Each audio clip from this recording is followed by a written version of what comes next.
தரணிக்க பிறந்தவர் விண்ணின் சுதன், அதை தரணிக்கு சொல்லுது சாம்பல் புதன்.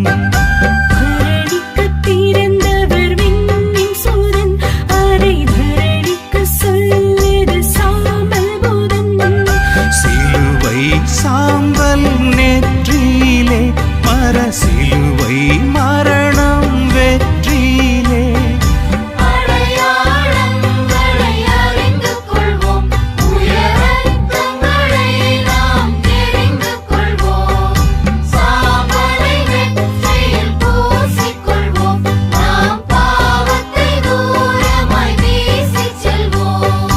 பாவத்தை தூரமாய் வீசி செல்வோம்.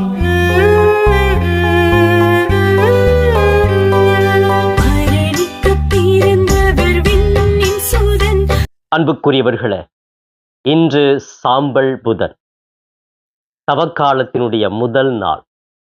நமது திரு அவை நமக்கு கொடுத்திருக்கிற ஒரு பொக்கிஷமான ஒரு நாள்.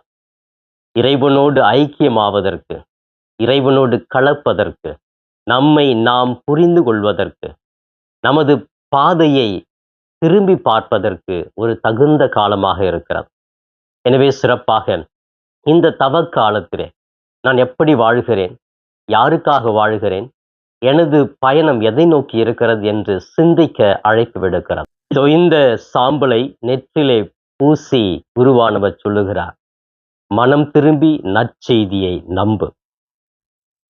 இதை பழைய வாக்கியத்தில் நாம் இவ்வாறு சொல்லுவோம், மனிதனே நீ மண்ணாக இருக்கிறாய், மண்ணுக்கே திரும்புவாய். அன்புக்குரியவர்களே, இந்த சாம்பல் நமக்கு நினைவுபடுத்துவது இந்த 40 நாட்கள் மட்டுமல்ல, நமது மனித வாழ்க்கை இப்படித்தான். இது அழிந்து போகக்கூடிய ஒரு வாழ்க்கை. நாம் இறப்பிற்காக பயணம் செய்து கொண்டிருக்கிறோம். எனவே இந்த அழிந்து போகிற இந்த வாழ்க்கையில் நான் தாழ்ச்சியோடு இருக்கிறேன். இந்த சாம்பல் தன்னை அழித்து ஒரு தாழ்ச்சி என்கிற ஒரு நல்ல பண்பை சொல்லுவதை போன்று நான் தாழ்ச்சியோடு வாழ்கிறேன். எல்லாம் அழிந்தாலும் இறைவன் இருக்கிறார் என்று நினைவுபடுத்துவதுதான் இந்த சாம்பல்.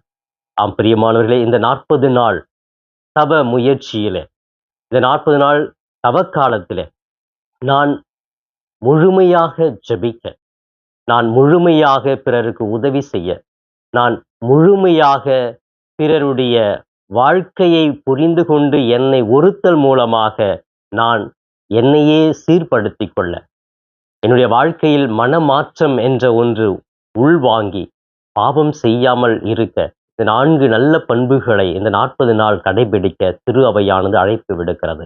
எனவே ஜெபம் என்பது எப்படி இருக்க வேண்டும், தர்மம் என்பது எப்படி இருக்க வேண்டும், தானம் செய்வது, தபம் செய்வது எப்படி இருக்க வேண்டும், மனமாற்றம் எப்படி இருக்க வேண்டும் என்று சொல்லி மத்தேயு நற்செய்தி பிரிவு 6 இறைவார்த்தைகள் 1 6 மற்றும் 18 20 முடிய பகுதிகளிலே இன்றைய நாளினுடைய நற்செய்தி நமக்கு தெளிவாக விளக்குகிறது.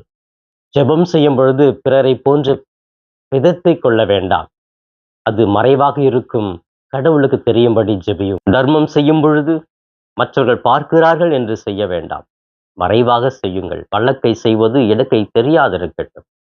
அதே போன்று நோன்பு இருக்கும் பொழுது முகத்தை விகாரமாக வைத்துக் கொள்ள வேண்டாம். மகிழ்ச்சியோடு, முக கலர்ச்சியோடு இருங்கள்.